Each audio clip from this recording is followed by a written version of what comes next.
할렐루야. 예, 한 주간 안녕하셨는지요? 오늘도 영과 진리로 예배하는 우리 성도님들의 예배를 우리 하나님께서 기뻐 흠양하시는 줄로 믿습니다. 여러분, 오늘 우리는요, 이 저마다의 무거운 짐을 다 지고 이 자리에 나와 있습니다. 특별히 오늘 이 자리에는 육신의 질병으로 인해서 또 삶의 어려운 문제를 만나서 깊은 낙심 중에 올라오신 성도님들이 계실 거고요. 또한 이 예배 자리에 나오지 못할 만큼 고통을 받고 계시는 성도님들도 계십니다. 그래서 지난 주간 일을 기도하면서 말씀을 준비해 보았습니다. 피차간에 하나님의 큰 위로가 함께 하시기를 바라면서 우리 성도 간에 한번 인사하고 시작하겠습니다. 말씀의 주님 만나세요. 예, 말씀의 주님 만나세요. 예, 감사합니다. 여러분, 우리가 살면서 다 건강하고 평안 가운데 이렇게 살고 싶은 마음은 우리 모두가 다 똑같은 마음이고 참 그것이 간절한데요. 원치 않게 질병이 오고 또 환난이 찾아옵니다. 처음에 병을 진단받았을 때에는 기도하면 낫겠지, 이러한 믿음으로 버텨봅니다. 또 기도하면 이 어려움 금방 해결되겠지 생각합니다. 자, 그러나 병이 점점 더 깊어지고 투병 생활이 길어지고 또한 가지고 있는 그 문제가 해결되지 아니하고 지속되어지면 우리의 마음은 한없이 약해지기 마련입니다. 하나님, 내가 무엇을 잘못했나요? 왜 하필 나입니까? 내 기도를 지금 듣고 계시나요? 이러한 탄식이 절로 나오게 됩니다. 뭔가 마음이 아프면 이 마음이 버티다가 결국은 무너지게 되고요. 결국 영적 침체와 낙심이라는 어두운 터널 속으로 깊이 들어가게 된다는 것입니다. 오늘 본문에 등장하는 이 엘리야 선지자가 바로 딱 그러한 상태였습니다. 여러분, 이 엘리야가 누굽니까? 갈멜산에서 바알과 아세라 선지자 850명과 싸워서 하늘에서 불을 내리게 했던 정말 위대한 영적 거인이었습니다. 자, 또한 기도로 3년 반 동안 하늘에 닫혀 있었던 그 비의 문을 열고 비를 내리게 했던 그러한 기적의 기도의 사람입니다. 자, 그런데 그러한 그가 오늘 본문 3절과 4절 말씀을 보면요, 그 위대한 선지자가 아합 왕의 아내인 왕비 이세벨에 자신을 죽이겠다는 그러한 협박 한마디, 그 한마디에 무너져 내립니다. 그는 광야로 도망쳐서 한 노뎀나무 밑에 앉아서 하나님께 부르짖습니다. 오늘 본문 4절 말씀이죠. 여호와여, 넉넉하오니 지금 내 생명을 거두시옵소서. 나는 내 조상들보다 낫지 못하나이다. 여러분, 이 말이 이 영적 거인, 앞서 두 가지 큰 사건을 소개해 드렸잖아요. 그 영적 거인인 엘리야의 입술에서 나왔다는 것이 참으로 놀라운데요. 엘리야 역시 연약한 인간일 뿐임을 잘 보여주고 있는 그러한 대목이 아닌가 싶습니다. 오늘을 살고 있는 우리 믿는 이들 중에서도 질병과 고난 앞에서 지칠 대로 지쳐 있었을 때에, 지칠 때에 하나님, 이제 저를 데려가 주세요. 더 이상 버틸 힘이 없습니다. 이렇게 부르짖음의 신음소리와 절규가 있다는 것입니다.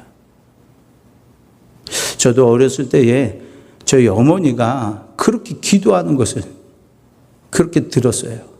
물론 병원에 암 오진이었습니다. 그런데 그렇게 기도를 하시는 것을 어린 제가 들었습니다. 하나님, 이제 저를 더 이상 고통 중에 놔두지 마시고 데려가 주세요. 더 이상 버틸 수가 없습니다. 자, 바로 그때에 오늘 본문에서 우리 하나님이 이 엘리야를 대하시는 그 모습을 우리가 이제 살펴보겠습니다. 우리 하나님은요, 그러한 엘리야를 향해서 너가 선지자인데 왜 낙심하고 있느냐? 너 지금 나에게 무슨 소리를 하고 있느냐? 왜 사명을 버리고 도망갔느냐? 이렇게 책망하질 않으셨다는 것입니다. 저는 이 부분에서부터 저와 여러분에게 큰 위로가 있으시기를 바라는 마음을 갖게 되었습니다. 하나님이 책망하지 아니하셨다는 거예요. 오늘 우리는 찬송했습니다. 내 모습 이대로 주 받으옵소서. 또 우리 찬송가 가사 중에 주 나를 외면하시면 나 어디 가리까? 주님이 나를 박대하시고 주님이 나를 외면하시면 나 어디로 가겠습니까? 주님 받아주세요. 찬송 가사가 있습니다. 주여 주여 내 말 들으사 죄의 오라실 때에 날 부르소서. 우리 하나님은 때로 우리가 투정 부리고 때로는 불경스러운 그러한 말을 내뱉어도 그 중심을 아심에 아픔으로 받아주시고 그것을 아픔으로 받아주신다는 거예요. 살고자 하는 그러한 몸부림으로 받아주신다는 것입니다.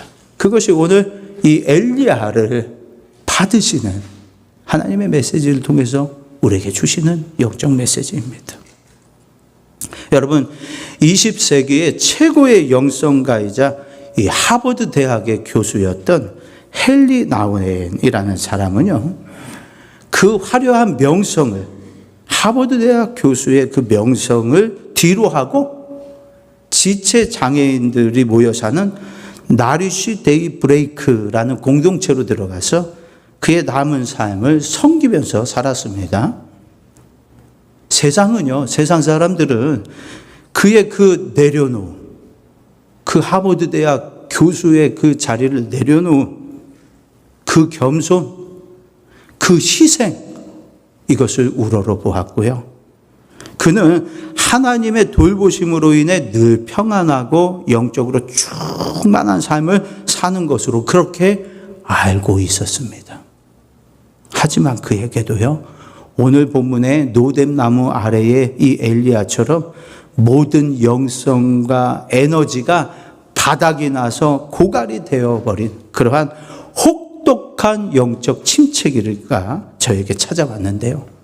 정신적인 그러한 중압감과 부담감, 또 인간관계 속에서 오는 깊은 상처, 그리고 내가 과연 하나님의 사랑을 받을 자격이 있는가, 이러한 자신의 정체성의 혼란까지 한꺼번에 몰려왔다는 것입니다. 사람들의 존경을 받던 그러한 믿음의 거장이 혼자서는 침대에서 일어날 수 없을 정도로 이 영혼과 육체가 완전히 무너져 내렸던 것입니다. 그래서 그는 결국 그 사역을 중단하고 자신의 정신과 육체의 치유를 위해서 한 외딴 요양원에 은둔을 하게 되었는데요. 그곳에서 그는 몇 달 동안 아무것도 하지 못한 채 그저 침대에 누워서 눈물만 흘렸다고 합니다. 그렇게 깊은 어둠의 터널을 지나가고 있었다는 겁니다. 자, 그가 이 요양원의 차디찬 그러한 방에 누워 있을 때에 그를 가장 괴롭혔던 것은 하나님의 책망에 대한 두려움이었습니다. 나는 하버드대 교수였고 수많은 신앙 서적을 써서 남들을 가르쳤던 그러한 사람이었는데 이렇게 나약하게 무너졌으니 하나님이 나를 얼마나 한심하게 보실까? 나의 믿음이 고작 이것뿐인가? 라고 했던 것입니다. 자, 그런데 그러한 절망의 한가운데 있었을 때 우리 하나님이 그 어둠 속에 누워있는 그를 찾아오셨다는 것입니다. 그리고는 너는 왜 이렇게 믿음이 없느냐? 내가 쓰고 가르쳤던 그러한 말 지금 다 어디로 갔느냐? 그렇게 단 한마디도 하지 아니하시고 마치 오늘 본문에 이 노뎀나무 아래에 지쳐 쓰러져 있는 엘리야에게 천사를 보내주셔서 숯불에 구운 떡과 물 한 병 머리맡에 두시고 조용히 어루만져 주셨던 것처럼 하나님이 이 헨리 나우엔의 그 고독한 방에 고요하고 잠잠한 평안으로 찾아오셔서 그를 어루만져 주시기 시작하셨다는 것입니다. 그저 나약하고 무능해진 이 헨리 나우엔의 그 모습 그대로를 받아주시는 하나님의 임재를 느끼는 순간이었다고 그는 일기에서 고백을 하고 있습니다. 그렇게 하나님의 만져주신 가운데에 이 헨리 나우엔이 회복이 되어져서 그때의 그 경험을 바탕으로 해서 그의 인생에 있어서 가장 깊이 있는 영적 서적인 내면의 소리라는 그러한 책을 집필했다는 그러한 이야기입니다. 그 일기를, 그날의 일기를 바탕으로 쓴 이 내면의 소리가 가장 헨리 나우엔의 서적 중에서 가장 영감이 있는 책으로 그렇게 유명합니다. 여러분, 상처 입은 치유자라는 책을 혹시 아실 겁니다. 읽어보신 성도님들도 계실 거예요. 그 책의 저자입니다. 상처 입은 치유자와 이 내면의 소리로 아주 유명한 헨리 나우엔의 이야기입니다.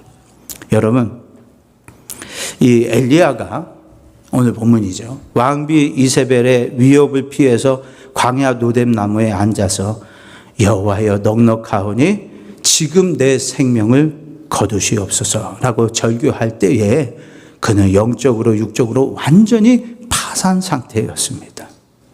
그러나 위대한 선지자 엘리야가 보여준 이 나약한 모습에 하나님은 율법의 잣대를 들이대면서 책망하지 않으셨다는 것입니다. 너 지금 나에게 무슨 소리를 하느냐? 너의 믿음이 그것밖에 안 되느냐? 이렇게 책망하지 아니하시고 지쳐 쓰러져 있는 이 엘리야에게 하나님이 가장 먼저 하셨던 일은 놀라웠게 책망과 설교가 아니었습니다. 여러분, 성경 5절과 6절 말씀 다시 한번 눈으로 보시기 바랍니다. 제가 다시 읽어 드릴게요. 5절과 6절입니다.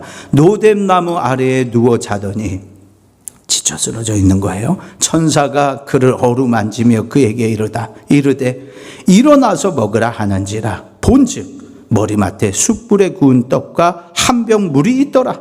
이에 먹고 마시고 다시 누웠더니. 자, 하나님은 천사를 보내셔서 엘리야를 어루만져 주셨습니다. 엘리야에게 지금 가장 필요한 것은요, 어떤 설교나 훈계가 아니라 따뜻한 떡, 시원한 물, 그리고 그에게 쉼이 필요했습니다. 그리고 그것을 정확히 아셨던 분이 우리 아버지이신 하나님이셨습니다. 정확히. 엘리야가 광야 한복판에 아무도 모르는 노뎀나무 아래 쓰러져 있을 때에 그곳을 정확히 보고 정확히 알고 찾아오신 분이 우리 하나님이시라는 겁니다. 여러분, 우리 하나님은요, 지금 여러분들이, 우리 성도님들이 누워 계시는 그 병상을 잘 알고 계시고요. 또 여러 가지 문제들로 인해서 고통 때문에 잠을 못 이루고 있는 우리 성도님들의 안방을 정확하게 그 침대를 아신다는 것입니다. 여러분, 우리 하나님은 지금 여러분이 누워 계신 그 병실을 잘 아셔서 엘리야와 같이 하나님이 천사를 보내셔서 하나님이 찾아와 주신다는 거예요. 하나님은 엘리야의 그러한 연약함을, 그의 그 고백을 죄로 여기지 아니하시고 그저 돌봐주어야 할 그의 아픔으로 여기셨습니다. 우리 성도님들 어떤 아픔을 지금 가지고 계십니까? 여러분, 그러므로 하나님을 너무 두려운 존재로 여기지 마시기 바라겠습니다. 하나님을 너무 두려워하지 마세요. 그러면 지난 주일의 말씀과 같이 관계였잖아요. 우리가 친밀한 관계를 이루어야 되는데 하나님을 두려운 존재로 생각하면 멀어지게 되어 있습니다. 가뜩이나 눈에 보이지도 않는 하나님. 그런데 마음까지도 그분을 두려워하면요 더 멀어지게 되어 있어요. 실제로는. 하나님을 두려워하기 시작하면 우리가 이 시간에도 주여 주여 하여도 실질적인 거리는 멀어질 수밖에 없습니다. 여러분, 하나님의 그 두려움은요, 우리 인간의 죽음과 이후 최후의 심판에 관해서이지 지금 이 시간은 은혜와 사랑과 긍휼의 시간인 줄로 믿습니다. 은혜의 시간입니다. 긍휼의 시간, 사랑의 시간입니다. 구원하시는 시간입니다. 지금은 여러분, 아버지의 집의 문이 활짝 열려 있을 때예요. 탕자를 위해서. 노아 방주로 비하자면 아직 방주의 문을 손수 닫지 아니하신 때라는 거예요. 오늘 본문으로 비하면 비굴해져서 도망쳐 있으며 불경한 말을 내뱉고 있는 이 엘리야에게도 정죄하지 아니하시고 받아주시는 때라는 것입니다. 자, 그러나 여러분, 우리가 기억해야 할 것은 우리 하나님은 한없이 끝까지 받아주시는 분은 아니시라는 겁니다. 반드시 이 열려있는 문을 손수 닫으시면서 더 이상은 받지 아니하는, 받아주지 아니하시는, 공의로 심판하시는 날을 예비해 놓으신 우리 하나님이시라는 거예요. 그러므로 여러분, 지금 은혜와 긍휼을 입을 기회를 주시는 이때에 우리 성도님들 무너진 마음 그대로를, 무너진 모습 그대로를 다시금 주님 앞에 고하고 드리시기를 바라겠습니다. 우리 주님이 받아주실 것입니다. 자, 이렇게 엘리야는 노뎀나무 아래에서 먹고 마신 후에 힘을 내서 40일을 걸어서 하나님의 산 호렙에 이르렀습니다. 자, 오늘 본문 7절과 8절 말씀을 보시기 바랍니다. 제가 읽어드려요. 여호와의 천사가 또다시 와서 어루만지며 이르되 일어나 먹으라. 내 갈 길을 다 가지 못할까 하노라 하는지라. 이에 일어나 먹고 마시고 그 음식물의 힘을 의지하여 40주 40야를 가서 하나님의 산 호렙에 이르니라. 아멘. 여러분, 이렇게 40일을 걸어서 당도한 하나님의 산 호렙에서 엘리야는 하나님이 지시하시는 새 사명을 듣게 됩니다. 그 내용은 이제 오늘 말씀 이후에 기록이 되어 있습니다. 여러분, 그 빌립보서 2장 말씀을 보면요, 이 사도 바울의 동역자이자 빌립보 교회에 아주 신실했던 일꾼인 에바브로 디도라는 사람이 나옵니다. 자, 그런데요, 그가 이 바울의 옥바라지를 위해서 지금 로마에 왔다가 그곳에서 과로와 스트레스로 인해서 병들어 죽게 되었다고 했습니다. 바울 사도의 기록에 의하면 병들어 그가 죽게 되었다. 자, 그런데 이렇게 에바브로 디도가 병들어 죽게 된 소식이 고향 땅인 빌립보 교회에 전해졌어요. 그래서 바울은 이 사실이 에바브로 디도가 병들어 죽게 된 것이 알려진 것이 빌립보 교회와 또 복음 전파에 안 좋은 영향력을 끼칠까 봐 근심하며 기도하였다라고 기록이 되어 있습니다. 분명히 개중에는 그 소식을 듣고서 아니 어떻게 했길래 사명을 다하지 못하고 저렇게 병들었을까? 이렇게 정죄하는 이들도 있었을 것입니다. 그래서 바울이 근심하며 기도했다고 한 것입니다. 자, 그러나 이 교회와 그리고 바울의 기도 속에서 우리 하나님께서 크신 은혜를 주셔서 이 에바브로디도가 건강을 회복하게 되었고요. 죽다 살아났고요.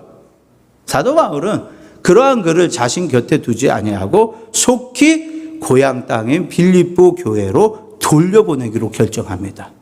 왜 그렇습니까? 하나님의 역사하심을 보이기 위해서죠. 예. 다 죽게 생겼다 하는 그 사람이 살아 돌아오는 것을 하나님의 능력으로 그것을 보이기 위해서 보내는데 그동안 자기가 로마 감옥에서 눈물과 기쁨으로 쓴 빌립보서를 그의 손에 쥐어져서 보냅니다. 자, 그가 그렇게 중대한 사명을 병이 낫자마자 수행을 하게 되었던 것이죠. 자, 건강한 몸으로 에바브로디도가 빌립보 교회에 나타나니까 그렇게 하여서 바울의 편지를 낭독하였더니 교회가 그동안 가졌던 그 모든 근심 그리고 그를 정죄했던 모든 그 순간들이 한순간의 큰 기쁨과 또 교회의 평안으로 바뀌게 되었다는 것입니다. 죽을 고비를 넘기고 돌아온 그는요, 교회 안에서 또 성도들의 신뢰를 한 몸에 받고 더욱 성숙한 그러한 리더로서 그 이후의 사역을 감당하게 되었다라는 말씀입니다. 여러분, 오늘 이 본문의 엘리야와 같이 또 지금 소개해드린 빌립보 교회의 에바브로디도와 같이 여러분, 하나님 그렇습니다. 우리가 하나님께 우리가 기도할 때 하나님 다시 나를 일으켜 세워주신다면 나의 이 아픔과 고통과 질병으로 그렇게 상처받았던 것을 이제는 내가 상처 입은 치유자가 되어서 다른 사람을 돌보겠습니다. 이렇게 우리의 기도와 서원으로 하나님과 단판을 지으시기를 바라겠습니다. 여러분, 우리 예수님도 상처 입은 치유자였습니다. 우리 또한 지금까지 내가 겪어온 질병, 고통, 인생의 불통, 어려움, 환난 이런 것에서부터 하나님 나를 건져주시며 오늘 엘리야와 같이 일으켜주시고 나를 에바브로디도와 같이 다시금 살려주신다면 나 또한 상처 입은 치유자로서 다른 사람을 돌보겠습니다. 우리가 그렇게 기도와 서원으로 하나님께 나아간다면 우리 하나님은 질병의 히스기야 때처럼 제약의 도성 니느웨 때처럼 불순종의 백성이었던 모세의 때처럼 하나님의 뜻도 하나님이 죽이고자 하나님이 심판하고자 하였던 그 뜻도 돌려주실 줄로 믿습니다. 하나님 그렇게 성경 속에서 역사하셨습니다. 하나님 상처받은 치유자로 나를 다시금 사용하셔서 말씀을 맺습니다. 반주자님 자리해 주세요. 여러분, 교회는 함께 아파하고 함께 우는 그리스도의 몸이고요. 또 함께 기뻐하는 그러한 하나의 공동체입니다. 그러므로 낙심의 자리에서 오늘 찾아오시는 함께 하시는 우리 하나님과 또 하나님 나라의 모형인 교회에 도움을 청하시고 우리가 함께 기도하면서 우리의 어려움을 잘 헤쳐나갔으면 좋겠습니다. 오늘 말씀의 제목 한번 보세요. 고난의 노담에 찾아오시는 위로의 하나님. 이 하나님을 우리 성도님들이 금주간에 꼭 만나게 되시기를 예수님의 이름으로 축원을 드리겠습니다. 우리 주여 한번 부르시고 함께 기도하십니다. 주여.